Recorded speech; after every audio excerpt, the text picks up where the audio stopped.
All right, this is from the 2019 AP exam. Differential equations, related rates have become more popular the last couple of years. A lot of times they've been sticking them on at the end of a problem as kind of an add-on to maybe an area and volume problem or something like that. But last year, for the first time in years, we had a standalone related rates question. So it's a really good review of the concept. We've got this cylinder-shaped barrel. We've got rainwater filling in it.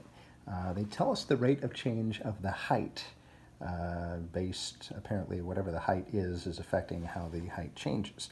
And they also tell us the formula for the volume of a cylinder, which is a little bit of a hint there as well. Part A asks us to find the rate of change of the volume of the water with respect to time when the height is 4 feet, and what units is measured. Okay, so you notice here, they gave us a volume equation, but the key word here, rate of change. They're asking for the derivative of the volume, okay? And on the surface here, you look at this equation and you think, all right, I'm going to have to take the derivative. Of course, I want dv dt, so I'm going to be taking the derivative with respect to t, and we'll see there are no t variables here, so this is going to be implicit differentiation.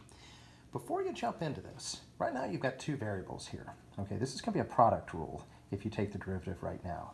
So you take the derivative of the first, that would be 2 pi r times dr dt times the second times h plus the first pi r squared times the derivative of the second, which would be dh dt. And you're going to have this big, messy equation, all right? Before you start doing that, take a look at your variables very carefully. You need to know, do you need to have a v, an r, and an h in here, or is it possible that one of the variables is going to be replaced by something else? Remember, your two options there are, maybe they tell us something about the variable. You know, maybe the height's twice the radius or something like that, and we can replace the variable. Also, if something's constant, it doesn't change, and you can replace the variable with a constant. But anything that you need a rate for needs to be a variable in your equation. So I suggest always looking at the rates involved first. They ask for the rate of change of the volume, okay? Rate of change of the volume, of course, is going to be dv dt. If you go back and look at the problem, they ask you to find the rate of change of the volume of the water with respect to time when the height is 4 feet and to indicate measurement. But notice back here they give us a dh dt. This is how fast the height is changing. So dh dt, the height of the water is going to change. And if you just think about the situation, you know, water is coming in, you expect the height to be changing. Okay, so we're looking for this. We know that this is negative 1/10 radical h. Okay? If you notice, they never mention anything anywhere in the problem about the rate of change of the radius. Okay? And if you think about it real carefully, as water fills that barrel, the radius doesn't change, okay? If you notice there, the diameter is 2 feet, and the diameter is just going to stay 2 feet, which means the radius is always going to be 1 foot, okay? So you can replace the r there, but you need to make sure before you take a derivative, there's got to be an h, there's got to be a v, you don't want to have an r. So our new equation is going to be v equals pi times 1 squared times h, which is pi h, all right?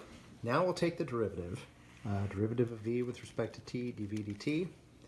Derivative of pi h is just pi, but we're taking the derivative with respect to t, so we have to multiply by a dh dt. And if you've listed these earlier rates, it's a good reminder that you need to have a dv dt and a dh dt in your final equation. Okay? They want us to find the rate of change of volume when the height is 4 feet. Now you look at this and you say, wait, they didn't say dh dt is 4 feet, they said the height is 4 feet. But if you go up here, you realize, oh, okay, I can put 4 in here, and I think that's going to be negative 1/5 when we substitute that in. So it looks like it's going to be negative 1/5 times pi, negative pi over 5. And always make sure you get the units on here. We're dealing with feet and seconds, so the height's changing at negative pi over 5 feet per second for part 1. Okay? Let's move on to part B. When the height of the water is 3 feet, the rate of change of the height is the rate of change increasing or decreasing. Be real careful here. So rate of change of the height, that's the derivative of the height, that's dh dt. They're asking me if dh dt is increasing or decreasing. Okay, in other words, is this accelerating essentially? So again, an increase or a decrease of something is a derivative. A rate is a derivative. So they're asking about the rate of change of the rate of change. They're asking for the second derivative here, okay? D squared h dt squared. But notice, we already have the first derivative, so we just need to find the second derivative here. Well, so dh dt, that's the same thing as, I'm going to write this as negative 1/10 h to the 1/2 power, so I can use the power rule. Okay, be careful though, we're taking the derivative with respect to t. There's an h variable over there, so this is going to be implicit differentiation. So that'll be negative 1/20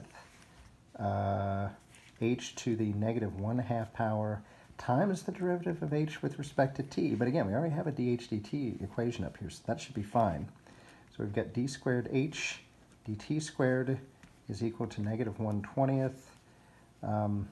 I don't like negative exponents. I don't like rational exponents. I'm going to move this to the bottom as a square root of h. And then we have a dh dt here. Okay, let's go back and see what the question was asking us to find. When the height is 3, is the rate of change of the height increasing or decreasing? Okay, so by the way, you may want to substitute dh dt in for that. So that's negative 1/20 radical h. dh dt was this original equation up here. So we're multiplying by negative 1/10 radical h. And then they're telling us that h is 3. So we're putting in 3 here, we're putting in 3 here. By the way, they just ask about an increase or decrease. You don't really need to evaluate that. We've got a negative times a negative. That's going to be a positive, or we could say that dh squared dt squared is going to be greater than 0, meaning this is going to be, the second derivative is positive, which means the rate of change is increasing. Okay, let's take a look at their solutions here. You can see the first part there. I think that matches what we had. Oh, it was cubic feet per second though, so be careful with that unit. That's a volume change. Part 2, they did actually evaluate it, but it's greater than 0, and the rate of change is increasing when the height of the water is 3 feet. So we now have 2 of 3 parts. Let's go on to the third. Part C, at t equals 0 seconds, the height is 5 feet. Okay, so we've got the point 0.5 here. I'm going to write that down. Use separation of variables to find an expression for h in terms of t. So if you remember, they gave us that dh dt equation, dh dt, and I'm going to write it as negative 1/10 h to the 1/2. The output variables on the side that we would expect to have a t. Okay, this is like a dy dx equals negative 1/10 y to the 1/2. So yeah, we need to separate variables. Multiply both sides by dt. That'll cancel your dt. Divide both sides by h to the 1/2. So 1 there. Okay, remember 1 over h to the 1/2 is the same thing as h to the negative 1/2. We're going to be taking the integral in a minute. So negative exponents are really only good for derivatives and integrals, and everything else you want it out of that form. On the other side here, notice I've left the constant, okay? You can make your life real complicated if you move that constant. And so it looks like we've got something like this. We can take the integral of both sides, raise the power by 1, divide by the new power. So that's going to be h to the 1/2 divided by 1/2, which will be 2. And that's going to be equal to negative 1/10 t plus c. Okay, before I go on, I'm going to check that because I can. Let's see, does that look good? Yeah. They gave us the point 0.5, so again, make sure you've got that plus c in there, because solving for c is usually your big challenge here.